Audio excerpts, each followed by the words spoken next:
Welcome to Zim Celebrated TV, patinokupai mabhazi ecross border from South Africa to Zimbabwe, from Zimbabwe to South Africa.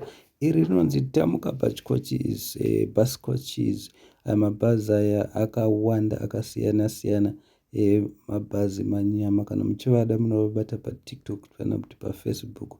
But chinhu chatingakuudzai ndechekuti tuHarare aya mabhazi ndiwo andinoisa pamberi, anoenda kuHarare. Hapana zvimabhazi zvefeki. Apa ndiTamuka versus Intercape achibuda zvavo murengi, akanamana ma1 ega ega. Kana muchovada vanhu ava guys, muvabatei paTikTok. Mabhazi manyama, you won't go wrong.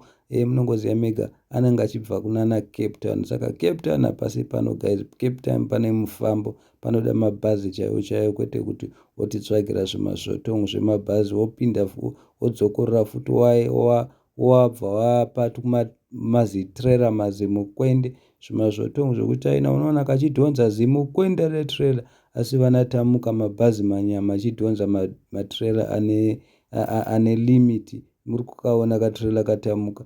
Mukaona mamwe achona mazvotongo munofanira kuseka kuti izvo rinenge zitrailer rinenge ratozi hombe kudarika bhazi, noti panofambika zvakanaka here uchibva Cape Town. Asi aya ndo mabhazi manyama. Try them. Muri kuaona akanamana naIntercape.